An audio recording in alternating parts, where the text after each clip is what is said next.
দেখলাম এক টুকরো জমির জন্য ভাই ভাইয়ের গলা কাটছে, সেটা যেমন দেখলাম তেমনি আবার দেখছি যখন সবকিছু রয়েছে কিন্তু যেই মুহূর্তে ধর্মটার অবক্ষয় হলো, যারা ধার্মিক তারা ওই ত্যাগ করে চলে যেতে একটু দ্বিধা করলেন না।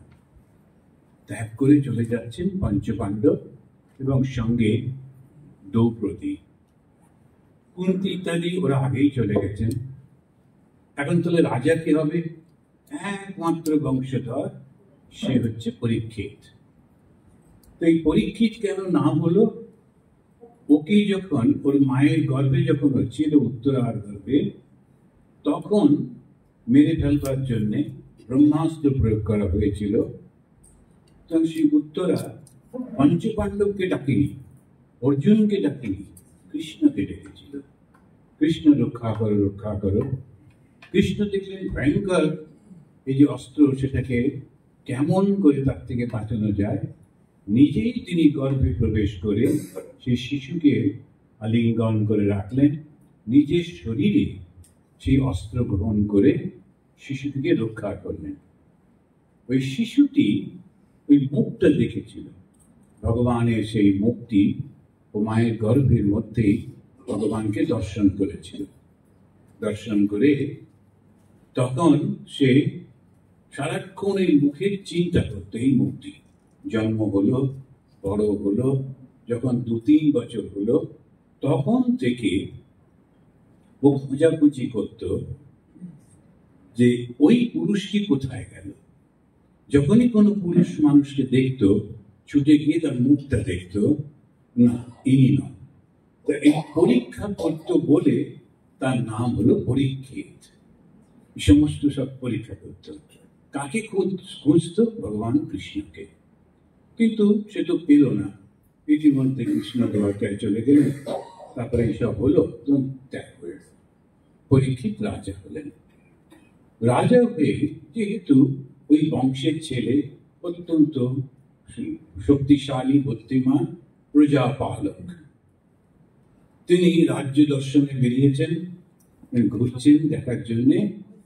তখন দেখছেন একটা লোক, পোশাকটা রাজার মতো, খুব সুন্দর পোশাক পরা, কিন্তু অত্যন্ত গর্হিত একটা কাজ করছে। একটি গাভীকে মাটিতে ফেলে তাকে চাবুক মারছে, আর একটি বৃষ দাঁড়িয়ে কাঁপছে। তখন থেমে গিয়ে লোকটি বলে, তুমি কে? কেন এরকম একটা গর্হিত কাজ করছো? দেখে তো মনে হচ্ছে তুমি খুব ভালো বংশের লোক, চেহারায় তো সেরকমই রয়েছে, তবে এরকম খারাপ কাজ করছো কেন? ও তখন বলল, আমি হচ্ছি কলি। কলি বাইরে দেখতে খুব সুন্দর, পোশাক আশাক খুব একেবারে অ্যারিস্টোক্র্যাটিক, কিন্তু ভেতরটা অত্যন্ত হিংস্র, হীন একেবারে। উনি তখন বললেন, যে রাজা রাজত্বে প্রজা কষ্ট পায়, প্রাণী কষ্ট পায়, সেই রাজার সমস্ত কিছু ধ্বংস হয়ে যায়। সেই রাজার সমস্ত যত সৎ কর্ম সব ধ্বংস হয়ে যায়। আমাদের যারা শাসক, তারা এই অংশটা তাদের পড়া উচিত, বোঝা উচিত, যে রাজার রাজত্বে যদি প্রজা কষ্ট পায়, তাহলে সেই রাজা সমস্ত সৎ কর্ম নষ্ট হয়ে যায়। এত হাজার লক্ষ মানুষের মধ্যে ও রাজা হয়, শাসক হয় কেন? কেননা সে পূর্ব জন্মে কোনো একটা ভালো কাজ করেছিল, সেই কারণে এই জীবনে এই সুযোগটা পেল। কিন্তু ওই যে বলছিলাম স্বধর্ম, স্বধর্ম শব্দটা মনে আছে না? তো সেই স্বধর্মটা ঠিক মতো করলো না। তার ফল কি হলো? ওর যে পূর্বজন্মের ভালো কর্মগুলো সব নষ্ট হয়ে যাবে। পরীক্ষিত বললেন, আমি তো হতে দেব না, আমি ধর্ম জানি, আমার ধর্ম হচ্ছে প্রজাকে রক্ষা করা। আর এই যে গরু দুটি, এটা আমারই প্রজা, তোমার হাতে যে অত্যাচার আমি সহ্য করবো না। তখন তাকে হত্যা করবার জন্য অস্ত্র তুললেন, আর ওই গরু দুটিকে জিজ্ঞেস করলেন, বিশেষ করে গাভীটি তখন মাটিতে পড়ে আছে, যে বৃষ সে দাঁড়িয়ে আছে, তাকে জিজ্ঞেস করলেন যে এই লোকটি তোমাকে অত্যাচার করছে কে, কেন অত্যাচার করছে? বৃষ তখন একটা সুন্দর উত্তর দিলেন, আমি বলতে পারবো না, এটা আমার পূর্বজন্মের কর্মফলে আমি কষ্ট পাচ্ছি, নাকি ওর বর্তমান জন্মে যে লোকটি আমাকে মারছে তার বর্তমান জন্মে এই হিংস্র কর্ম করবার জন্য আমি কষ্ট পাচ্ছি। কিন্তু দুজনের কোনো কর্মফলেতেই এটা হচ্ছে, কেন হচ্ছে আমি বলতে পারবো না। এটি শুনে পরীক্ষিত বুঝলেন যে সাধারণ বিষয় নয়। তখন বললেন, তুমি নিশ্চয়ই ধর্ম, তা না হলে এত সুন্দর করে তুমি বলতে পারতে না।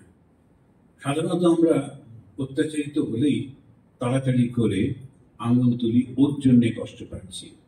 কিন্তু এখানেও বলছে যে না, আমি বলতে পারছি না কেন আমি কষ্ট পাচ্ছি, ওই বা কেন আমাকে কষ্ট দিচ্ছে, সুতরাং আমি সহ্য করছি, এই সহ্য করে চলেছি, এটার জন্য দেখি কি হয়। তো এইরকম যখন একটা অবস্থায়, তখন পরীক্ষিত বললেন, সে তুমি সহ্য করতেই পারো, তুমি ধর্ম, তোমার সঙ্গে আমি পরে কথা বলছি, কিন্তু এই বদমাইশটাকে শাস্তি দেওয়া আমার রাজধর্ম। বলে পরীক্ষিত তরোয়াল তুলে যখন ওকে মারতে গেলেন, তখন ও বলল, রাজা, আমি জানি তোমার সঙ্গে যুদ্ধে আমি পারবো না, কেননা তুমি অর্জুনের বংশ, সুতরাং যুদ্ধে তো আমি পারবো না। কিন্তু একটা কথা ভেবে দেখো, আমি নিজে নিজে আসিনি, কিন্তু বিধির বিধানে এসেছি।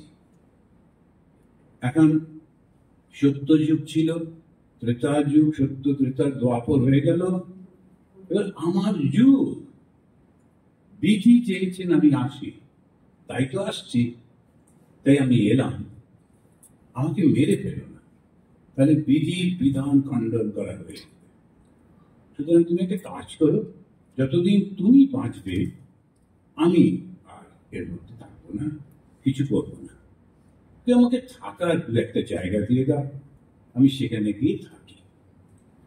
তখন পরীক্ষিত বললেন, বেশ, যেখানে অসৎ চরিত্রের লোক তুমি তাদের কাছে যাও, গিয়ে সেখানে থাকো। যারা অত্যন্ত মদ্যপান করে, ওই সমস্ত চরিত্রহীন মানুষ, ওদের কাছে গিয়ে থাকো। যেখানে জুয়া খেলে, মানুষকে ঠকায়, এই নিম্ন কাজ, ওর মধ্যে গিয়ে থাকো। যেখানে মিথ্যা আচরণ হয়, যারা মিথ্যা কথা বলে, তাদেরকে আশ্রয় করে তুমি থাকো। আমি যতদিন থাকবো আমার রাজত্বে কিন্তু তুমি ঢুকবে না, এইগুলোর মধ্যে কোনো একটা জায়গায় তুমি থাকো। তখন কলি সেইভাবে চলে যাচ্ছেন। তিনি তখন বিশ্বর দিকে ফিরে বললেন, আপনি আমাকে একটু ধর্মের কথা বলুন তো, কেন এইরকম হয়। ঠিক উনি তখন বলছেন যে ধর্মের না চারটে পা আছে বা স্তম্ভ আছে। কি কি স্তম্ভ? প্রথমটা হলো তপস্যা। তপস্যাই হচ্ছে ধর্মের প্রথম। তপস্যা না থাকলে ধর্ম থাকে না। যারা ধর্ম প্রচার করছেন, ধর্মের কথা বলছেন, শুধু গেরুয়াটা পড়লে হয় না। খুব ফর্সা ফর্সা, অনেক সুন্দর ভালো গেরুয়া পরে, তারপরে মাথায় একটা জটা করে, ফলস জটা পরে ফেলে রাখে। এখন এরকম সমস্ত জটা করে তারা সুন্দর ছবি টবি তুলে সাধ্য এসব নানা রকম করে যাচ্ছে। এগুলো কিন্তু পরে আরো বিপদে পড়বে। কেন কি, যেটুকু ধর্ম ছিল তাতে এইটুকু ছিল তাই। আর এই ধর্মের নাম নিয়ে যখন অধর্ম হয়, আরো খারাপ হয়। সেই জন্য এটা করতে নেই।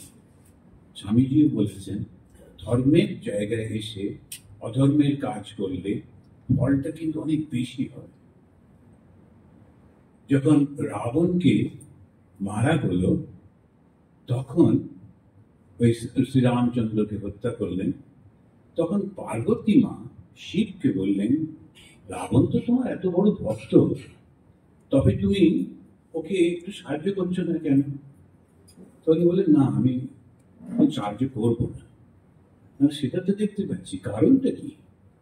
তুমি জানো, ও যদি রাবণ হিসেবে বদমাইশি করত, রাবণ হিসেবে গিয়ে রামের সঙ্গে যুদ্ধ করতো বা সীতাকে অ্যাটাক করতো, সেটা আমি মেনে নিতে পারতাম, লোকে এরকম করে। কিন্তু কি করেছে, সন্ন্যাসী পোশাক পরে একটা খারাপ কাজ করে ফেলে। লোকে সন্ন্যাসীকে বিশ্বাস করতে পারবে না। সন্ন্যাসীর উপর পরিপূর্ণ বিশ্বাস কেন আসে না? ওর মধ্যে কামনা নেই, ওর মধ্যে হিংসা নেই। এই যে সন্ন্যাসী, সেইটা যদি নষ্ট হয়ে যায়, তাহলে মানুষ যাবে কার কাছে? আমি পুলিশের পোশাক পরা লোকদের দিকে ছুটে গেলাম, স্যার শিগগির বাঁচান, ওই লোকগুলি আমাকে মারতে আসছে। পুলিশের লোকগুলো বলো, বেশ বেশ, খুব ভালো, তবে ওরা আমার ভাই, চিন্তা করো না, আমি দেখে দিচ্ছি তোমাকে। আমি তাহলে কার কাছে যাব? পুলিশের পোশাক পরে যদি অন্যায় করে, তার পাপটা কিন্তু ওই যে দুষ্টি লোকের থেকে অনেক বেশি হবে। ও অন্যায় করছে, ওরও শাস্তি হবে।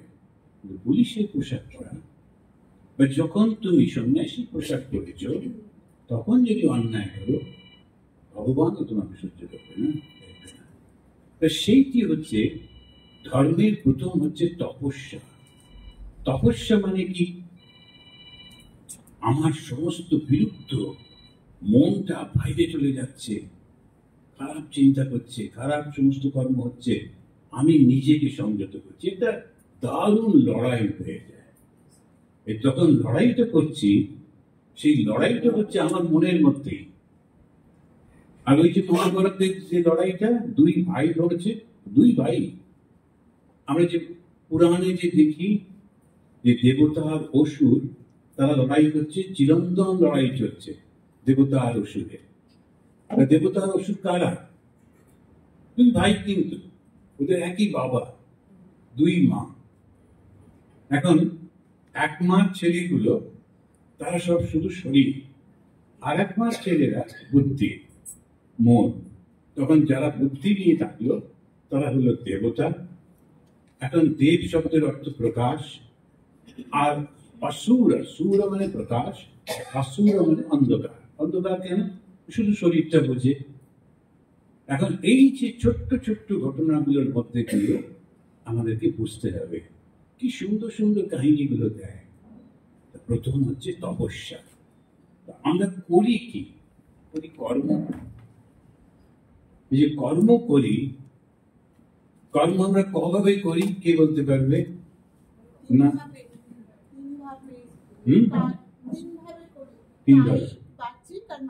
বাহ, ও কায়িক, বাচিক, মানসিক। না, আমি শুনেছি যে আপনি কি মিদনাপুরে? যা, তাহলে হলো না। আমি বলতে যাচ্ছিলাম যে মিদনাপুরের লোকেরা খুব বুদ্ধিমান, কলকাতারও বুদ্ধিমান দেখা যাচ্ছে। এখন মিদনাপুরে খুব শোনা যায় খুবই অঙ্কে খুব ভালো। তো এইরকম এই যে কায়িক মানে শারীরিক, বাচিক হচ্ছে বাক্য দিয়ে, আর মানসিক মনে মনে। তো আমরা কি করি? শারীরিক ভাবে কর্মটা করি না, কিন্তু বাচিক দিয়ে আর মানসিক ভাবে কর্ম করি, ফলে সঠিক ফলটা পাই না। এটি আমরা তপস্যা করি যে মহারাজ এতদিন ধরে একটু দীক্ষা নিয়েছি, ওই কিছুই তো হলো না, কিছু গোলমাল আছে কোথাও। গোলমালটা কোথায়? আমি শারীরিক ভাবে কাউকে মারি না, কিছু করি না, কিন্তু মানসিক ভাবে নিন্দা করি কিংবা তার ক্ষতি চিন্তা করি। কায়িক, বাচিক, মানসিক। এখন এই তিনটে কেশ আমাদের লড়তে হবে, তিনটে ফ্রন্টে। তাকে বলছে তপস্যা। স্বামীজিও বলছেন যে তোমাকে তোমার যে নেচার, তাকে সংযত করতে হবে। Each soul is potentially divine. শব্দটা লক্ষ্য করে দেখুন, ভেতরে কিন্তু সেই সুযোগটা রয়েছে। ইচ সোল, ব্রাহ্মণ ক্ষত্রিয় বৈশ্য বললেন না, each soul is potentially divine, ওটা ঘটতে পারে। Goal is to manifest the divinity within. উদ্দেশ্যটা কি? ভেতরে যে ডিভিনিটি আছে সেটাকে ম্যানিফেস্ট করা, প্রকাশ করা, বাই এইবারে আসল কন্ট্রোলিং নেচার। তো নেচারটাকে কন্ট্রোল করতে হবে। তারপরে বললেন এক্সটার্নাল অ্যান্ড ইন্টারনাল। মানে এক্সটার্নাল নেচার যেটা আমাদের শারীরিকভাবে করি, আর ইন্টারনাল হচ্ছে যেটা মানসিকভাবে করি, বাচিকভাবে করি। তো এক্সটার্নাল অ্যান্ড ইন্টারনাল অ্যান্ড ডিপ্রি, বাস ওই হচ্ছে তপস্যা। তা প্রথম স্তম্ভটাই হচ্ছে তপস্যা। তো এই তপস্যা যখন আমাদের 17 অধ্যায়, গীতা 17 অধ্যায়ের আমরা দেখছি যে 15, 16, 17 এই তিনটে হচ্ছে পরপর ওরা বলছেন 17 অধ্যায় কি কি তপস্যা বললেন। অনুদ্বেগকরম বাক্যম, অনুদ্বেগকারী বাক্য বলা, অনুদ্বেগকরম বাক্যম সত্য প্রিয় ইতম চয়। সত্য কথা বলতে হবে কিন্তু প্রিয় ভাবে বলতে হবে। স্বাধ্যায় অভ্যাসনাম চৈব বাঙ্ময় তপ উচ্যতে, সেটা হচ্ছে বাচিক তপস্যা। যখন কথা বলবো যেন কাউকে আঘাত না করি ওই কথাগুলি দিয়ে। 17 অধ্যায়ে এই যে পরপর 15, 16 আর 17 এই তিনটি যদি আপনারা দেখেন, দেখবেন তপস্যা এই তিনটে স্তর রয়েছে। শ্রী মা বলছেন কাউকে ঠেস দিয়ে আঘাত করে কথা বলতে নেই। কারো যদি পাটা ভেঙে গেছে, এই খোঁড়া বলে আমাকে ডাকতে নেই। তখন মা বলছেন ওগো তোমার পাটা মুড়ে গেল কি করে, একটু ঘুরিয়ে বলছেন। এই যে শব্দগুলি ব্যবহার করা, শব্দ তো ব্রহ্ম না। যখন আমরা একটা শব্দ ব্যবহার করছি তার থেকে বোঝা যায় ও সভ্য না অসভ্য। সভ্য মানুষের শব্দগুলো খুব সুন্দর করে তারা ব্যবহার করেন, ঠিক কথাটাই বলেন, কিন্তু এমন করে বলেন যাতে তার মনে আঘাত লাগে না। এই অনুদ্বেগকরম বাক্য, সত্য সত্য কথা বলতে হবে কিন্তু যেটাতে তার প্রিয় ভাবে, তাতে হিত হবে, তার ভালো হবে, মঙ্গল হবে, তাকে সেইভাবে বলতে হবে। এখন এইটি হচ্ছে তপস্যা। এটা মনে রাখতে হবে, যখন আমরা তপস্যা করছি তখন প্রথম হচ্ছে বাক্যের যে কথাগুলো বলছি, কথা সত্য কথা তো বলবো, কিন্তু সত্য কথাটা এমন ভাবে বলবো যাতে তার মঙ্গল হয়, যাতে তার হিত হয়, এরকম ভাবে বলতে হয়। এইটা আমাদের শিখতে হবে। স্বাধ্যায় অভ্যাসনাম চৈব, কিন্তু এইটা করতে গেলে কনস্ট্যান্ট ইন্সপিরেশন দরকার হয়। এই কনস্ট্যান্ট ইন্সপিরেশন না থাকলে ধীরে ধীরে সব নষ্ট হয়ে যায়। যখন মাকে জিজ্ঞেস করছে তুমি এত জব করো কেন, তোমার তো সব হয়েই গেছে, তবুও বলছে না, নইলে অন্যরা করে না তো, তাদের জন্য আমি করে দিই। যখন এই কথাটি রাজা মহারাজকে বলা হচ্ছে তখন সেই কথাটা আছে যে যদি তুমি ঘটিটাকে রোজ না মাজো তাহলে আস্তে আস্তে ওর উপরে একটা কোট পড়ে যায়। সুতরাং রোজ প্র্যাকটিস করতে হবে। রোজ প্র্যাকটিস কি করে করবো? একটা ইন্সপিরেশন চাই, শাস্ত্র স্ব অধ্যায় সঠিকভাবে সুন্দরভাবে অধ্যয়ন করতে হবে, পাঠ করতে হবে। গাঁদা করে পড়ে ফেললাম তবে ব্যাস হয়ে গেছে। যখন কাউকে কাউকে বলি একটু কথা অমৃত পড়ে রেখো, তোমার 3 দিনের মধ্যে পড়ে মহারাজ কথা অমৃত শেষ হয়ে, তারপরে কি পড়বো না? মহা মুশকিল। আমাদের একটা বিরাট বই আছে স্বামী বিবেকানন্দের কমপ্লিট, ওটাতে লাগিয়ে দিই, কিন্তু এরা ভীষণ ফাস্ট পড়ে, পুরো করে পড়ে ফেললো অনলাইনে। আচ্ছা বই টই কেউ কেনে না, কে তারপরে বলে দিল ওটাও হয়ে গেছে। ওরকম না, শব্দই যখন করতে হয় ওই প্রতিটি শব্দ বুঝিয়ে বুঝিয়ে ধীরে ধীরে বারবার পড়তে হয়, পড়ে পড়ে পড়ে পড়ে তারপরে ওর অর্থটা নিজের মধ্যে নিতে হয়। স্বামী তুরিয়ানন্দজি মহারাজ গীতার একটা করে শ্লোক পড়তেন। 700 শ্লোক আছে গীতাতে। এই 700 শ্লোকে ওই একটা করে পড়তেন, সারাদিন ওটার উপরে ধ্যান করতেন। শ্লোকটা কি বললো, কি অর্থ, সেটির উপরে মনন করতেন। এটা হচ্ছে শ্রদ্ধায়। আর শ্রদ্ধায় অভ্যাসনম চৈব, অভ্যাস করতে হবে। অভ্যাস করে করে করে করে তারপরে সফল হতে হয়। অভ্যাস না থাকলে তো হয় না। এই যে গান করছিল, ঝাঁ ঝাঁ করে হারমোনিয়াম বাজাচ্ছে, আপনি ওই হারমোনিয়ামটা নিয়ে বাজিয়ে দেখুন, যদি হারমোনিয়াম না বাজিয়ে দেখেন কিছুতেই বাজাতে পারবেন না। এটা ওটা পো পা করবে, তখন লোকেরা খুব এই ওঠো তাড়াতাড়ি করে উঠিয়ে দেবে। যখন শিখতে গেলে অভ্যাস করতে হয় সব কিছুতে, তা না হলে খুব মুশকিল হয়ে যায়। অভ্যাস আর না করতে পারলে হবে না।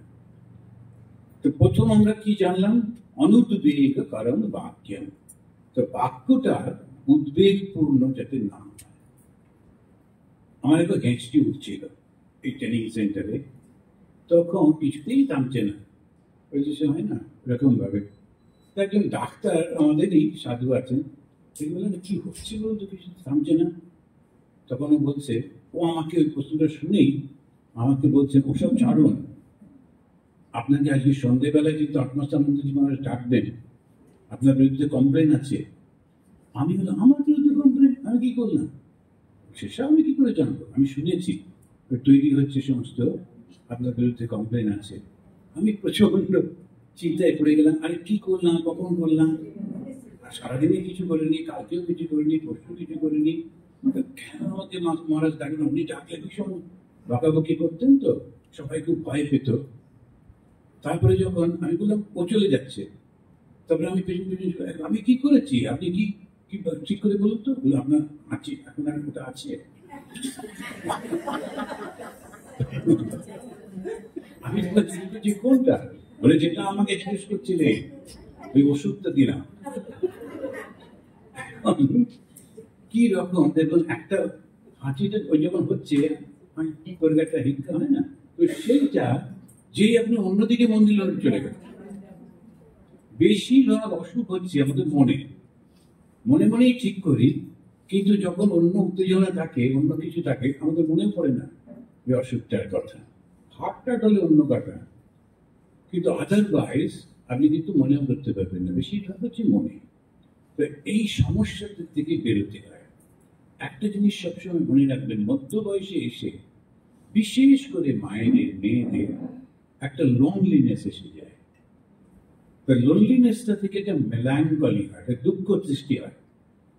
এখন ছোট্টবেলা থেকে মেয়েদের সবাই আদর করে, এই পুচকি করে, তারপরে খুব বড় হচ্ছে, তারপরে যখন বড় হলো একটা অ্যাটেনশন, বেশি অ্যাটেনশন পায়, তো বিয়ে হবার পর তো অনেক বেশি নানান রকম মুকুট টুকুট করে সব হলো।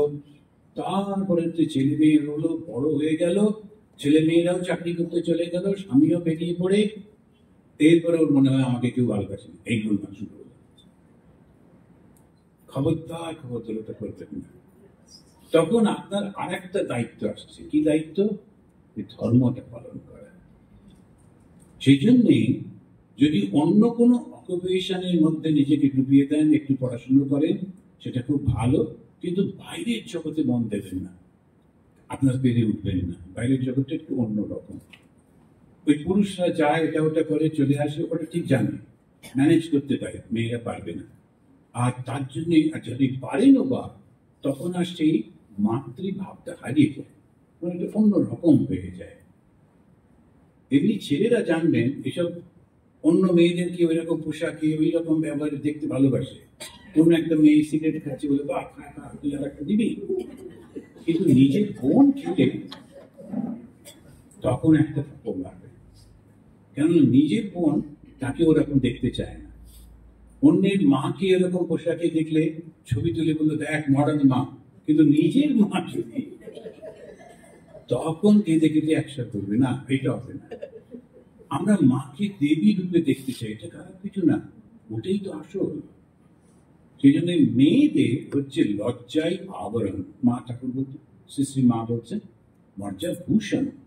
ভূষণ মানে ওইটাই তো গয়না। খুব সুন্দর করে ওইভাবে যে তাকে কথা বলে চলে, ওটাই আপনাদের অরিজিনাল। ছেলেদের মতো ওইরকম করাটা অরিজিনাল নয়। কেউ কেউ আছে আমাদের ওই আমেরিকাতে গিয়ে বক্সিং লড়ছে, তারপরে মাসল লড়ছে, আচ্ছা ওই রকম ওদেরকে। সেই জন্য স্বধর্মটা ভুলতে নেই। কিছুদিন করে হতাশা এসে যায়, কিছুতেই আপনি নকল করে পারবেন না, নকল করতে নেই। যেই নকল করতে গেলে হতাশ হয়ে গেল। মধ্য বয়স যখন হলো তখন আপনি বলেন আমার ওই কর্মটা হয়ে গিয়েছে, আমার উপর যে দায়িত্ব দেওয়া হয়েছিল স্ত্রী হিসেবে, মা হিসেবে আমি দায়িত্ব পালন করেছি, এখন আমি স্পর্শগুলো রাখবো, কিন্তু এখন আমার মনটা ধর্মের দিকে দেবো। আপনি দেখবেন একদম কোনো রকম কষ্ট আসবে না। তখন আর একটা গ্রুপ অফ ফ্রেন্ডস এসে যাবে, তারা একসঙ্গে মিলে তারা আলোচনা করছে, তারা সমস্ত শুনছে, লিখছে, ধ্যান করছে, পুজো করছে, এইরকম ভাবে সুন্দর। কিন্তু আবার একটা লক্ষ্য রাখবেন, সময় কাটাবার জন্য ঘুরে ঘুরে বেড়াবেন না। অনেকে আছে কোনো কিছুই ছুটে ছুটে যায়, যায় যে ভক্তির জন্য তা না, সময় কাটাতে। কেন কি ঘরে একলা ভাল লাগছে না, ওরকম না। একলা ঘরের কোনাতে বসে ঠাকুরকে ডাকছি, গাইছি, চোখ দিয়ে জল পড়ছে, ঠাকুরের সঙ্গে গল্প করছি, মার সঙ্গে গল্প করছি, করতে করতে নিজেকে একেবারে ওই শান্ত ভাবের মধ্যে নিয়ে যেতে হয়। দারুণ সুযোগ তো, যাতে বাড়ির লোকেরা যারা আছে, বাড়িতে যারা কাজ করে, তাদেরকেও সুন্দরভাবে এটা করা, গুছিয়ে রাখা, ওটাকে বলে লক্ষ্মী শ্রী। ওটা কিন্তু ধর্ম। যখন মা সীতা তিনি রামের সঙ্গে জঙ্গলে গেলেন, তাকে দেখে আরেকজন তিনি তপস্বিনী ব্রহ্মবাদিনী বললেন তুমি ঠিক করেছ।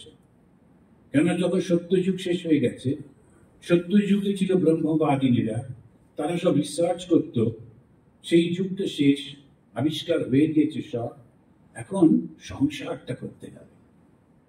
আপনি যদি লক্ষ্য করে দেখেন, যখন কৃষ্ণের সময় সমস্ত যে নারীরা, তাদেরকে বলা হচ্ছে যারা সংসারের মধ্যে রয়েছে, সংসারটা দেখাশোনা করছেন, তাদেরকে বড় সম্মান দেওয়া হচ্ছে। তারা যুদ্ধ করতে যাচ্ছেন কিংবা ধ্যান তপস্যা করছেন, তাদেরকে না।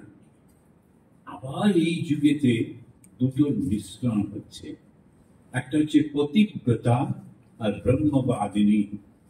তারা সংসারটাকে সুন্দর করে রেখে আর সঙ্গে সঙ্গে তপস্যার মাধ্যমে, ধর্মের মাধ্যমে আবার সমাজের মধ্যে একটা খুব ভালো ভাব আনবে।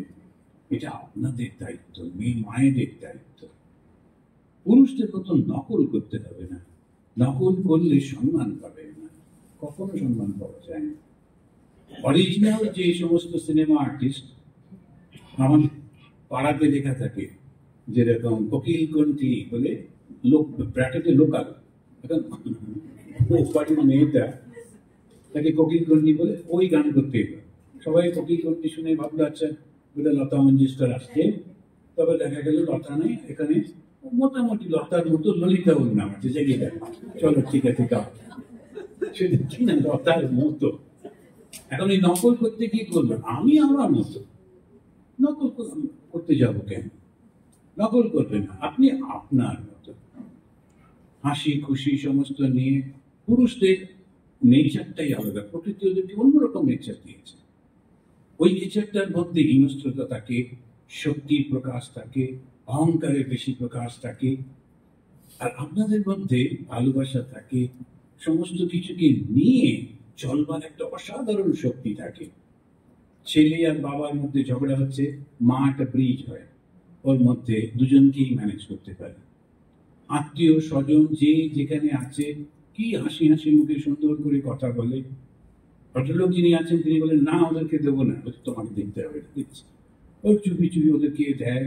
ওটা তপস্যা, নিজের তপস্যাটা নিজে করবেন। শ্রী মার জীবনটা লক্ষ্য করবেন, তখন তিনি দেখবেন কিরকম সুন্দর করে চালাচ্ছেন। যে দুটো মেয়ে ছিল, মার তো নিজের কেউ নেই, সবই আত্মীয় স্বজন। আর দুটি মেয়ের মধ্যে একজনের শ্বশুর বাড়িতে ওই কিছু পাঠাতে হবে, শব্দটা কি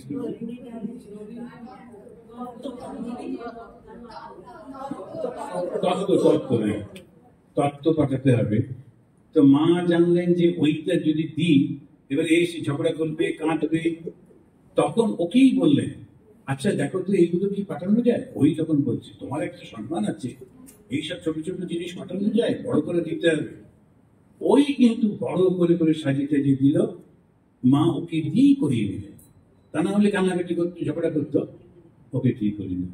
সংসারে এই যে ভাবে কাজ করে, পুরুষ হলে সব করতোই না, এগুলোই পাঠাবো, বেশ করবো করবো, তোর দরকারে থাক না বেরো, এসব করতো।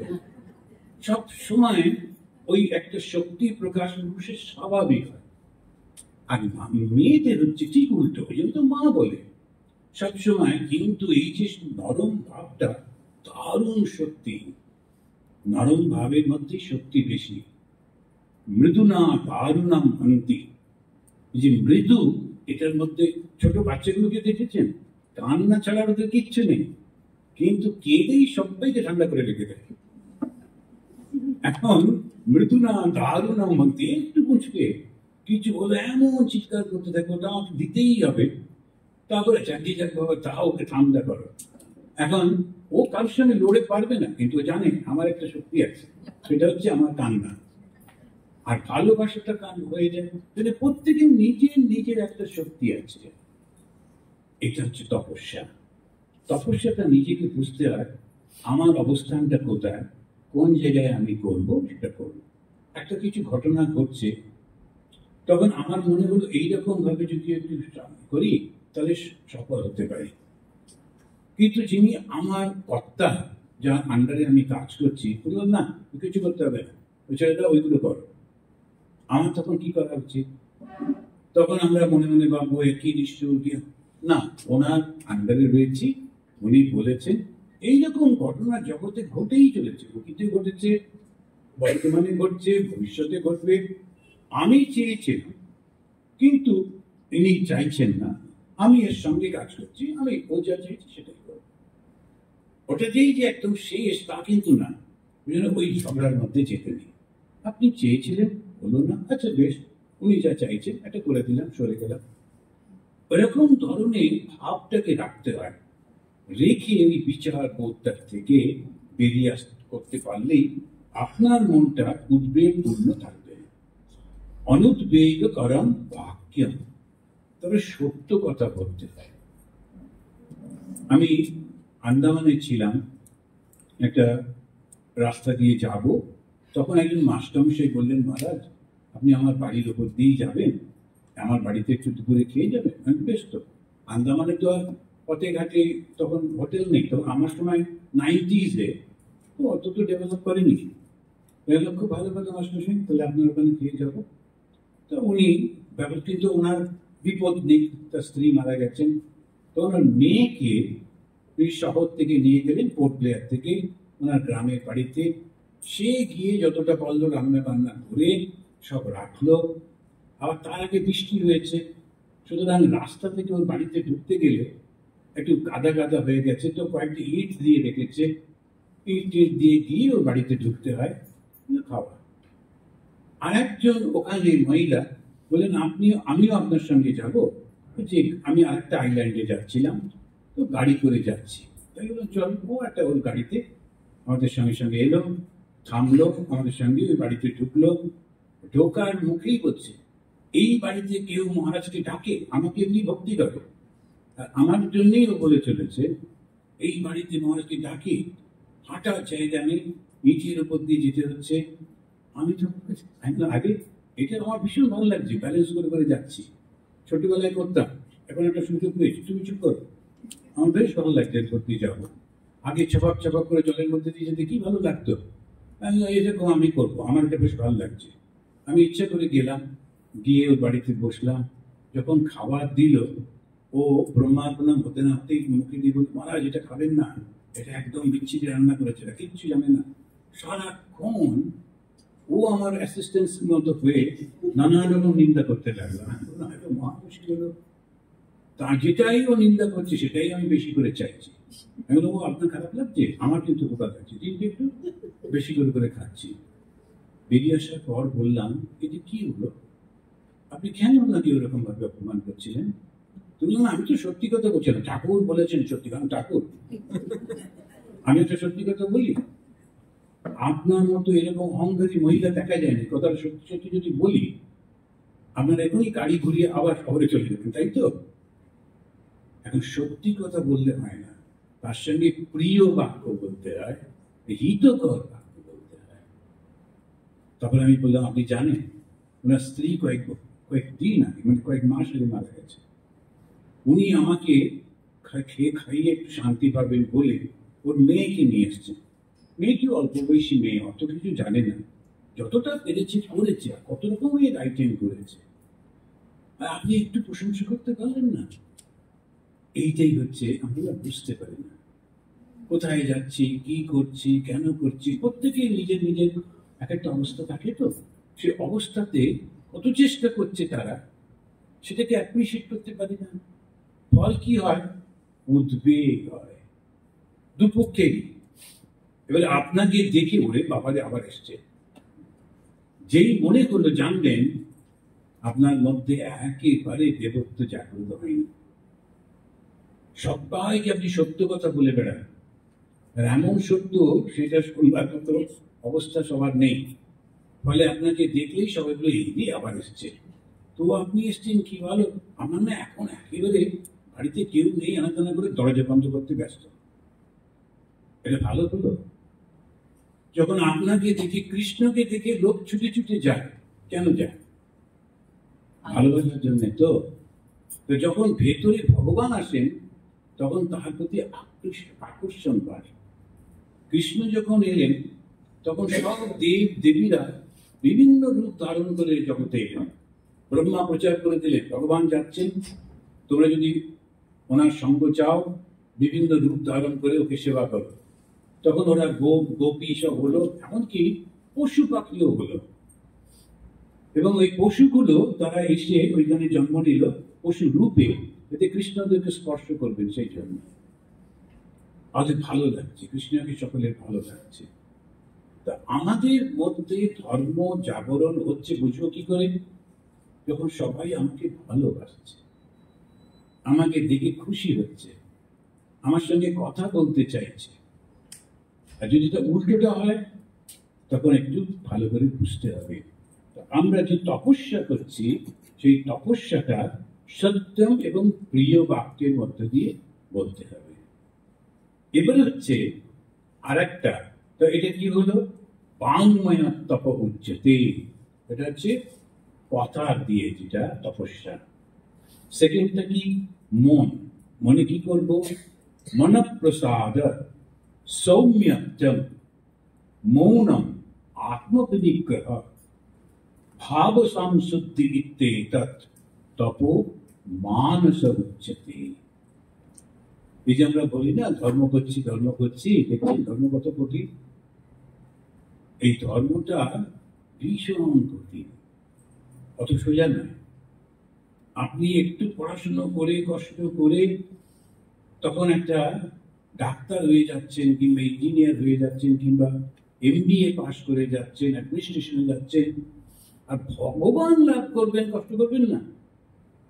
ভগবান লাভ করতে গেলে এমনি এমনি যে মহারাজ আমাকে গুনে গুনে মোটামুটি ওই মালাটা খইয়ে ফেলেছে, তারা একবারে ভগবান লাভ হয়ে যাবে কি? এটা হবে না। আমি অমুক সালে দীক্ষা নিয়েছিলাম, আমার তো হয়ে যাওয়া উচিত, কোনো কিছু নেই। তপস্যাটা ঠিক মতো করতে হবে। কি করে বুঝবো আমার মনেতে তপস্যাটা হচ্ছে? প্রথমেই বলছেন মনঃপ্রসাদ, একেবারে মনটা আনন্দে ভরে থাকে। যাই ঘটনা ঘটুক না কেন মন আনন্দে ভরে রয়েছে। সৌম্যত্বম, শান্ত সৌম্য ভাব থাকে, অশান্ত ভাব থাকে না কখনো। হিংস্র হয়ে উঠছে কেন? আমার বক্তৃতা লোকে শুনছে না, ওর বক্তৃতা শুনছে কেন? ভীষণ রেগে যাচ্ছে। আমার গান লোকে শুনছে না, ওর গান শুনবে কেন? ভীষণ রেগে যাচ্ছে। কিছুদিন পরে ওটাও কেউ শুনবে না। এই যত গায়ক সব আগেকার দিনে গায়ক ছিলেন, তাতে সেই নাকি সুরের গান শুনে জগৎ মুগ্ধ হয়ে যেত। এখন ওই গান শুনলে তখন লোকেরা বলবে, ও বাবা, ইনি আবার গায়ক ছিলেন নাকি? আগেকার দিনে সেই নায়ক যারা ছিলেন তারা একটা ছেঁড়া ছেঁড়া প্যান্ট কিংবা একটা পাজামা, তারপরে একটা হাফ শার্ট, কাঁধে একটা ঝুলি, গ্র্যাজুয়েট কিন্তু বেকার, অবশ্যই এরকম নায়ক সমস্ত সিনেমাতে। এখন ওই রকম নায়ক দেখে কেউ মুভি দেখতে যাবে? প্রত্যেকটা সময় বদলে বদলে যায়। ওটা নিয়ে মাথা ঘামাতে নেই। আমার নিজের মনের মধ্যে একটা সৌম্য ভাব আসবে, শান্ত ভাব আসবে। আমি মনঃপ্রসাদ, এটা খুব বড় একটা কথা, মনে মনে আমি প্রসাদ, প্রসাদ মানে কি? প্রসাদের জন্য ধাক্কা ধাক্কি করা হয়, প্রসাদ পাইনি মহারাজ, প্রসাদ দিতে হবে, প্রসাদ দিচ্ছে না ইত্যাদি। কিন্তু ওই প্রসাদটা নয়, প্রসাদ হচ্ছে যেটাতে মনে শান্তি হয়, মনঃপ্রসাদ। আর যেই মনের প্রসাদ হলো তখন সৌম্যত্তম, সৌম্য ভাব একটা আছে, সুন্দর সৌম্য ভাব আসে। মৌনম আত্মবিনিগ্রহ, সে মৌন থেকে কথা না বলে আত্মবিনিগ্রহ করে, নিজের মনের মধ্যে নানা রকম যে চিন্তা ভাবনা গুলো সারাক্ষণ যুদ্ধ করে চলেছে, মৌন এটা তাকে করে। ভাব সংশুদ্ধি মানে মন মুখ এক করা। ঠাকুর বলছেন না যে মন মুখ এক করো, মন মুখ এক করতে হয়। মন মুখ এক করাটা একটা ভীষণ বড় কঠিন ব্যাপার। মন মুখকে একরকম, লোককে একরকম বলছি, কিন্তু মনের মধ্যে আর একরকম। দরজা খুলে বলছি, উমা তোমরা এসেছো, কি ভালো, কতদিন তোমাদের কথা আলোচনা করছিলাম, এতদিন করে আসতে হয়, এসো এসো, কিন্তু কি কাণ্ড দেখো দেখি, আমাকে এক্ষুনি বেরোতে হবে, তোমাকে যে একটা চা খাওয়াবো সেটাও পারছে না গো। আচ্ছা ঠিক আছে, তুমি ঠিক না আসোই পরে একদিন তাহলে। তারপরে যেই চলে গেল, বাপ্পা যখন তখন সাথী হয়, তাহলে কি তবে। এখন এইটা করে মুশকিল। এখন এই সিচুয়েশনে কি করা যায় বলুন তো, একজন উত্তর দিন, একজন বলুন। এখন কি করবে? হ্যাঁ, সধর্ম মানে কি? আসানসোল ডাক্তারবাবু বলুন দেখি। একজন এসছেন যাকে আপনার পছন্দ হচ্ছে না, অথচ মুখের উপর বলতে পারছেন না, তখন আপনি কিভাবে হ্যান্ডেল করবেন?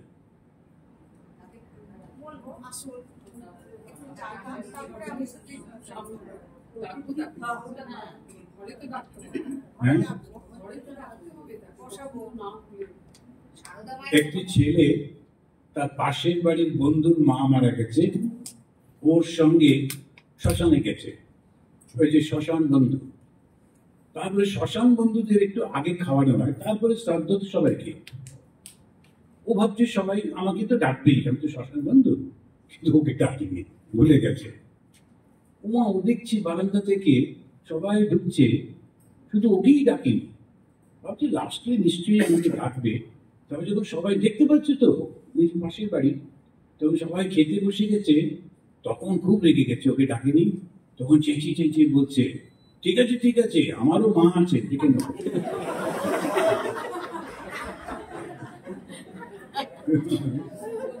এই হয়েছে গোলমাল। রেগে গিয়ে ওকে, ওর সঙ্গে প্রতিশোধ নিতে, বুঝতে পারছেন ও কি বলে ফেলল। এখন আমাদের ওই জন্য খুব সাবধান হতে হবে। কিভাবে সাবধান হব? ওই তখন বলছেন, যদি আপনি ভেতরে ভেতরে তপস্যা করতে থাকেন, ঠিক সময় ঠিক জিনিসটা আপনি বলতে পারবেন। এইরকম সিচুয়েশন যখন হয়েছে, একজন যিনি আপনাকে, আপনার পছন্দের নয়, তিনি এসে গেছেন, তখন মনে করতে হবে, বা যাই হোক, ও তো এখন বন্ধুত্বপূর্ণ ব্যবহার করছে, মানুষ তো পাল্টেও যায়, তো ঠিকই আছে, পাল্টে যাচ্ছে। আচ্ছা ভেতরে এসে বসো, যতক্ষণ একটু গল্প করা, চা খাওয়া ইত্যাদি ইত্যাদি। তারপরে তো যখন ও বললো তাহলে আমি আসি, বা আপনার যখন সময় হলো তখন চলে গেল, কি আর এমন ক্ষতি হলো? এটাকে কি বলে? এটি বলে সভ্য ব্যবহার। এই সভ্য ব্যবহারটা কি করে আপনি করতে পারবেন? যখন আপনার মনটা শান্ত থাকবে। আর যদি শান্ত না থাকে, আপনি অসভ্যের মতো ব্যবহার করেই ফেলবেন। এইটা হচ্ছে মুশকিল। আমাকে ওইটা তপস্যা করতে হবে। কার সঙ্গে লড়ছি আমি? আমার নিজের মনের সঙ্গে লড়ছি, আমার নিজের ব্যবহারের সঙ্গে লড়ছি, আমার নিজের চিন্তার সঙ্গে লড়ছি। আর এইটাই হচ্ছে দেব অসুর ঝগড়া। এটা দেবতার অসুর বলে কিছু নেই, আমাদেরই মনে নিচু চিন্তা আর উঁচু চিন্তা। এই যে এখন কুম্ভ হচ্ছে, কুম্ভের গল্পটা জানা আছে তো? এখন দেবতারা গিয়ে ভগবানকে বললেন যে আমরা অমৃতত্ব কি করে লাভ করব। তখন ভগবান বললেন, শোনো, তোমরা সমুদ্র মন্থন করো। এখন এই যে গল্পগুলো হিন্দুদের, তার পেছনে আসলে ফিলোসফিটা থাকে, দর্শনটা থাকে। সমুদ্র মন্থন করো, আর সেই সমুদ্র মন্থন করতে গেলে তো দুটো তিনটে জিনিস লাগে। একটা হচ্ছে একটা রড লাগবে, যেটাকে ঘোরাতে মন্থনের জন্য, আর সে তলাটায় শক্ত কিছু চাই, নইলে ওটা তত্ত্ব হয়ে যাবে। আর একটা দড়ি তো চাই, আর টানবার জন্য দুপাশে লোক চাই। সমুদ্র তো ছোটখাটো নয়। সুতরাং সমুদ্র যখন ভগবান বললেন, আমি একটা টর্টোয়াইজ হয়ে একটা কচ্ছপের আকার ধারণ করে নিচে অবস্থান করব, আমার পিঠের উপরে তুমি পর্বতটাকে বসিয়ে তারপরে ওই বাসুকিকে দড়ি করে টানো। এবার বাসুকির একদিকে মুখ, একদিকে লেজ, আর মুখের দিকটা দিয়ে তো ভয়ঙ্কর নিঃশ্বাস বেরোবে, সাপের নিঃশ্বাস। তোর বলছি, এক কাজ করো, তোমরা নিজেরা পারবে না, তোমাদের যে ভাইরা আছে সেই ভাইদেরও ডাকো। তারা কারা? অসুররা। আর দেবতাগুলো চালাক তো, ওরা ভাইদের বলতো, ভাই রে তোরা মুখের দিকটা ধর। অসুরটা তো গায়ের শক্তি, অতটা এত প্ল্যান করতে বুঝতে পারে না। ওরা ওই সাপের মুখের দিকটা ধরে টানছে, আর এরা লেজের দিকটা। ভগবানের ওপরে ওই পাহাড়টা রেখে সমুদ্র মন্থন হচ্ছে। ধীরে ধীরে কত জিনিস উঠতে লাগলো। প্রথম দিকে খুব ভালো ভালো জিনিস, আর যেটাই ওঠে ইন্দ্র এসে বলে, আমি রাজা, ওটা আমার। আমাদের রাজারা যেমন যেটাই ভালো হয় বলছে ওটা আমার। আচ্ছা ঠিক আছে, ওটা আমার নামে হবে, ওটা আমার নামে হবে, সব ছবি তো ওরই নাম। আচ্ছা যে কোনো প্রকল্পে ওরই ছবি আছে, বেশ, কোনো অসুবিধা নেই। এবারে সেই যখনই আবার বিষ উঠবে, তখন কোথায় যাবে? তোমার ছবি থাকবে তো? বলছে না, ওটা আমার না, তোর ওট। ঠিক তাই হলো, যখন ওইটা চার্নিং হচ্ছে, এবারে বিষ যখন উঠতে লাগলো, ভালো করে তো খারাপ তো উঠবে। তখন যেই বিষ উঠছে, তখন সবাই ছেড়ে ছেড়ে দিয়ে পালিয়েছে। তখন কে এলেন? শিব এলেন। শিব শুনেই দেখলেন যে কষ্ট হচ্ছে, এটা মারা যাবে, ছুটে এলেন। এই যে শিব, তিনি হচ্ছেন, তার ভেতরে কোনো অহংকার নেই, সেই কারণে তিনি শুদ্ধ। শিব শব্দের অর্থ হচ্ছে পবিত্রতা, শুদ্ধতা। শুদ্ধ কখন হয়? গঙ্গা জলে ডুব দিয়ে না। শুদ্ধ হয় যখন ভেতরে কোনো অহংকার থাকে না, উনি শুদ্ধ। সেই শিব এলেন। এখন কথা হলো, সেই সমুদ্রটা কোথায় ছিল? আমরা তো এখন গুগল সার্চ করলে ফটাফট পেয়ে যাচ্ছি কোন জায়গায় কোন সমুদ্র মন্থন করেছিল। এই এখন ওই মনটাই হচ্ছে আমাদের সেই সমুদ্র। একটা কি খেয়াল রাখতে হবে, আর মনের মধ্যে ঈশ্বর আছেন, এইটাই হচ্ছে সেই টর্টোয়াইজটা, সেই কচ্ছপটা। ঈশ্বর আছেন, এই পরিপূর্ণ বিশ্বাস আর এই দৃঢ়তা, আমি পারবো, আমি নিশ্চয়ই পারবো, ওইটাই হচ্ছে সেই আমাদের পাহাড়টা। এরপরে যোগ, যোগেতে একবার ধ্যান করছি, ভালো হচ্ছে, একবার খারাপ হচ্ছে, একবার ভালো হচ্ছে, একবার খারাপ হচ্ছে। যারাই যোগ প্র্যাকটিস করেন, ধ্যান অভ্যাস করেন, ধীরে ধীরে তাদের মধ্যে ওই শক্তিগুলো উঠবেই উঠবে। আর যখনই ভালো ভালো শক্তি উঠতে থাকে, লোকেরা এসে ভালো ভালো জিনিস দিচ্ছে, করছে, ধীরে ধীরে মনে হয় আমি করছি, তখন ওই শিবের দরকার। তো এই বিষটা আসলে কি? অহংকার। যত বড় বড় সাধুর পতন হয়েছে, সব এই অহংকারের জন্য। আমেরিকাতে তো কয়েকজন গিয়েছিলেন, সেই সময় একটা দারুণ সময় এসেছিল। ঠিক ঠিক মানুষগুলো যদি যেত, আর আমাদের এই এক সমস্যা, ভালো সাধুরা কিছুতে বেরোবে না। সেই জন্য স্বামীজি বলেন অ্যাগ্রেসিভ হিন্দুইজম। ভালো যে সে যাবে, এখন যে অ্যাগ্রেসিভ, ওই অ্যাগ্রেসিভ না, ভালো যে সে যাবে, সে গিয়ে বলবে হ্যাঁ এরকম করো। কিন্তু বেশিরভাগ আমরা বন্ধ করে থাকতে ভালোবাসি। স্বামীজি বলছেন একটু বুক চিতিয়ে কি যাও না। এই জন্যই যদি মুক্তি নাই বা হয়, তা কি এমন হলো? কত জন্মই তো মুক্তি পাইনি, এই জন্মটাও ছেড়ে দিলাম, তুমি দেখবে তোমার মধ্যে শান্তি আসবে। তা আসলে এই যে লোকে ছুটে ছুটে যাচ্ছে মহাকুম্ভে স্নান করতে, সেই কুম্ভটা কিন্তু এখানে রয়েছে। আর সেইটা যখন আপনি চার্নিং করছেন ধ্যানের সময়, তখন যে একটুখানি ধ্যান করে দেখুন, দেখবেন আশেপাশের লোকেরা এসে না আপনার কাছে কথা বলতে চাইবে, আপনার সঙ্গে ভালো ব্যবহার করবে, সব কিছুর মধ্যে খুব সুন্দর আসবে। কেন? আপনি ভগবানকে ডাকছেন। সেই জন্যে ওই ধ্যান করতে করতে যেই লোকগুলো এসে আবার পা ছুঁতে থাকে, তখন অহংকার এসে যায়। আমাদের বেদুরপাটি একজন ভদ্রলোক ছিলেন, উনি ভালো মানুষ, বাজার করত। তো সে ঠিক নামটা ভুলে গেছি, আমরা তখন নতুন ব্রহ্মচারী। আচ্ছা, তখন সে ওই বাজার করত,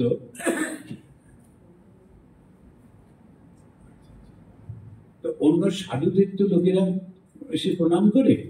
দুর্গা পুজোর সময় ও খুব ভালো একটা সিল্কের কাপড় পরে দাঁড়িয়ে থাকতো ওই স্বামীজি আম গাছ তলায়। গ্রামের লোকেরা তো আসে, আসার পর ওরা বুঝতে পারে না কি, আর সমস্ত সাধুরা তখন ভেতরে থাকে, কেউ বাইরে থাকে না। উৎসব আগে তো দেখবে সবগুলো দেখাই যায় না, সবাই নিজের নিজের কাজে থাকে, ভেতরে থাকে। ও তখন ওখানে দাঁড়িয়ে সবাই প্রণাম দিতে, তখন প্রণাম দিতে খুব ভালোবাসত। তারপরে একদিন আমরা ওখানে বসে বসে ব্রহ্মচারী, আমরা ভরতবাড়ির ঘরের সামনে বসে রিসিপ্ট লিখছি, ডোনেশন লিখছি, দেখছি ও প্রণাম নিচ্ছে, আর তারপরে মাথায় হাত দিয়ে দিয়ে আশীর্বাদও করছে।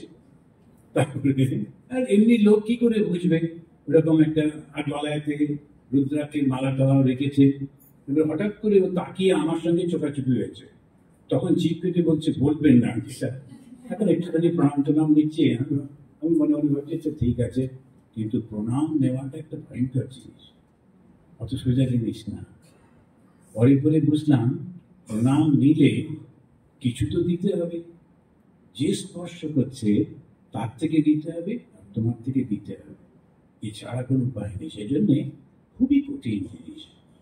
তপস্যা যেটা করতে হবে, অনুদ্বেগকরম বাক্যম একটা হলো, অনাত্মসাদা দ্বিতীয়টা। এই যে মনে শান্ত ভাবটা রাখতে হবে, তারপরে মন মুখ এক করতে হবে, যেটা বলছি ওটাই করছি, তা না হলে লোক ঠকানো হয়ে যায়। আর ধর্মের নামে কখনো লোক ঠকানো নেই। এমনি যদি ব্যবসার নামে লোক ঠকান তাতে যে পাপ হবে, ধর্মের নাম নিয়ে লোক ঠকালে অনেক বেশি পাপ হবে।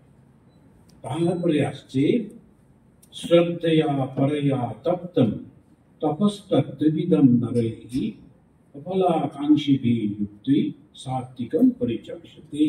এই সাত্বিক হচ্ছে, কিন্তু তার আগে শারীরিক যেটা তপস্যা, সেটা কি? এইবারে দেখুন, দেব দ্বিজ গুরু প্রাজ্ঞ পূজনম শৌচম আর্জবম ব্রহ্মচর্য অহিংসা চ শারীরম তপ উচ্যতে। শারীরিক তপস্যা কি কি? এই শব্দগুলো। একটা হচ্ছে দেবতাকে পূজা করতে হবে, দেবতার পূজা, ভগবানকে পূজা করতে হবে, বিশ্বাস করতে হবে। দ্বিজ, দ্বিজ মানে যারা কালচার, দ্বিজ মানে বলা হয় ব্রাহ্মণ। তো ব্রাহ্মণ মানে কিন্তু কালচার লোক। দ্বিজ মানে শুধু গলায় বইতে থাকলেই দ্বিজ নয়। দ্বিজ মানে দ্বিতীয় জন্ম যার হয়েছে, তার দ্বিতীয় জন্ম হয়েছে। সাধারণত মানুষ মানেই পশুর মতো খায় দায় থাকে, কিন্তু যখন তার কালচারটা আসে, তখন সে অন্যের জন্যে, অন্যের চিন্তাতে কাজ করে। মানে ভেবে দেখুন, এখানে একজন ভদ্রমহিলা, তার খুব ইচ্ছা হলো সবাইকে নিয়ে একটা ধর্ম প্রসঙ্গ করব, আমাদের এদিকে এরকম ঠিক হয় না। তো ওই কলকাতার দিকে অনেকে করে টরে, উনি একবার অ্যাটেন্ড করে ওনার মনে হলো করবো। ওনার স্বামী খুব দাঁড়িয়ে গেলেন ওর পাশে। উনি বললেন, আচ্ছা আমি ব্যবস্থা করবো, সঙ্গে থাকবো। স্বামী হিসেবে যতটুকু করবার, তিনি তাঁর সমস্ত কানেকশনগুলো দিয়ে দিয়ে কি ব্যবস্থা করছেন, আপনারা সবাই আসবেন, আপনারা থাকবেন, আপনারা খাওয়া দাওয়া করবেন, আর সাধুরা এসে ধর্মকথা শোনাবেন। তাতে ওর কি হলো? ওর আনন্দ হচ্ছে যে সবাই ভগবানের কথা শুনছে। কিন্তু তাতে প্রাণ বেরিয়ে যায়। কারণ লোকেরা তো নানান রকম প্রশ্ন করতে থাকে, তারপরে বুকিং করবার পর হলো ক্যান্সেল হলো, তারপরে ফেরত দাও, তারপরে 3 দিনের জন্য এসে বলে আমি একদিন ছিলাম, বাকি টাকাটা পাওয়া যাবে। এখন নানান উৎপাদ চলতেই থাকে। কিন্তু ও যে করছে, আনন্দ হচ্ছে আমি করছি বলে। এটা কঠিন কাজ, এগুলো সমস্ত কিছু অর্গানাইজ করা। কেন করছি না? ভগবানে বিশ্বাস করে যে ভগবান তাহলে খুশি হবে। দেব দ্বিজ, এটা হচ্ছে কালচার পিপল। আর তারপরে হচ্ছে গুরু। গুরুকে, যিনি সব সময় মানুষকে, যে কোনো মানুষকে সৎ পথে নিয়ে যান, সঠিক পথে নিয়ে যান, তিনি হচ্ছেন গুরু। প্রাজ্ঞ, প্রাজ্ঞতা কি? যারা এক্সপিরিয়েন্স পিপল, তারা হচ্ছেন প্রাজ্ঞ। একজন লোক খুব কাঁদছে, ডাক্তার অপারেশন করবে, তো যিনি অপারেশন করবেন তিনি বললেন আপনি এত কাঁদছেন কেন? বললেন ডাক্তারবাবু আমার না এই প্রথমবার একটু অসুখ করলো আর তারপরে আমার অপারেশন। অসুখ করলে একটু ডাক্তার দেখানো, ওষুধ খেলাম তা না, একবারে অপারেশন। ওই জন্য ভয়ঙ্কর ভয় লাগছে, তাই কাঁদছি। ডাক্তার বললো আপনি প্রথমবার বলে কাঁদছেন, এটা আমার প্রথম অপারেশন। তারপরে ঘটনাটা আমরা কল্পনা করতে পারি, রুগী সুস্থ হয়ে লাফিয়ে পালিয়ে গেছে। আগে আপনি নিজে অনেকগুলো অপারেশন করুন, তারপরে আমারটা দেখা যাবে। তেমনি মজা করে বলা হয় 100 জনকে মারবার পর ভবের বৈদ্য, শতং মারি ভবের বৈদ্য। না এখন যে সমস্ত শিক্ষাগুলো খুব পারফেক্ট করে দেয়, সমস্ত রকম করে করে, তারা ওরকম না। যাই হোক, আমরা যখন প্রাজ্ঞ লোক, অর্থাৎ যারা এক্সপিরিয়েন্স পিপল, তাদের কাছ থেকে শিখতে হয়। পূজনম, শৌচম আর আর্জবম। শৌচম মানে পবিত্রতা, পরিষ্কার পরিচ্ছন্ন থাকা, শৌচম। আপনি লক্ষ্য করে দেখবেন আমাদের খুব নোংরা নোংরা থাকতে আমরা খুব ভালোবাসি। কিরম যেন গাছে জামা কাপড় পরেছি, ঠিক মতো দাড়ি টাড়িগুলো কাটি না, চুলগুলো উস্কো ঘুস্কো, ওটা কিন্তু ঠিক না। যারা ধর্মের মধ্যে থাকে না, পরিষ্কার পাচ্ছে না, একদম নিট অ্যান্ড ক্লিন থাকে। তপস্যা করছে যখন ঠিক আছে, আদারওয়াইজ শুধু লোক দেখাবার জন্যে ওই রকম না, সেরকম না। খুব পরিষ্কার পরিচ্ছন্ন, ফিটফাট থাকে, আর সমস্ত জিনিসগুলো গুছিয়ে গুছিয়ে রাখে। শ্রীমৎ স্বামী বীরেশ্বরানন্দজি মাছকে দেখেছি, একদম সব কিছুই নেই, কিন্তু যে কটাই আছে, জামাটা টাঙানো রয়েছে, কাপড়টা ভাঁজ করা রয়েছে, সব কিছু গোছানো। অগোছালো একদম থাকে না। ঠাকুর নিজেও পর্যন্ত বলছে ওই রকম। এইটাই হচ্ছে শৌচ। আর্জবম মানে হচ্ছে স্ট্রেট ফরওয়ার্ড, ঘুরিয়ে ফিরিয়ে কিছু বলে না, সম্পূর্ণ স্ট্রেট ভাবে বলে আমি এইটা বুঝেছি, এইটা বলছি, এইটা আমি করছি। এটা হচ্ছে আর্জবম। ব্রহ্মচর্য, ব্রহ্মচর্য মানে একাগ্রতা, মনটাকে একটা জায়গায় রাখতে হয়, ওটাকে বলে ব্রহ্মচর্য। অহিংসা মানে সবাইকে ভালোবাসা। অহিংসা এই যে হলো, তাকে বললো শারীরিক তপস্যা।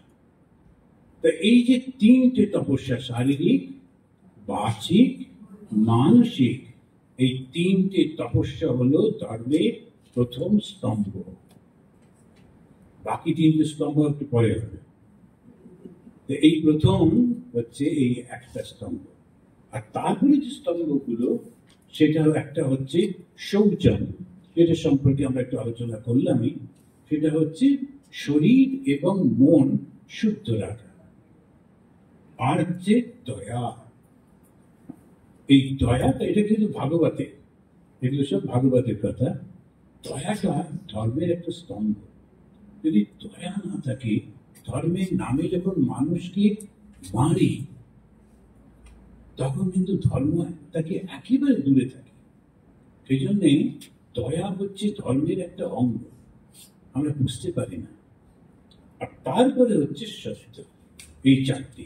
তো এখন এই পর্যন্ত, তারপরে কি আছে আমাদের বোধহয় একটু চা এবং ইত্যাদি ইত্যাদি বলুন।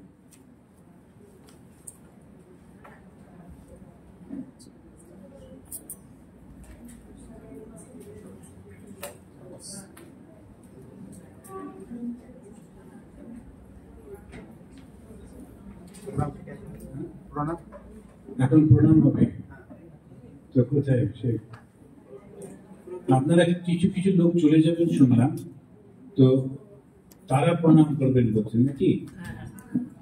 হ্যাঁ মনে আচ্ছা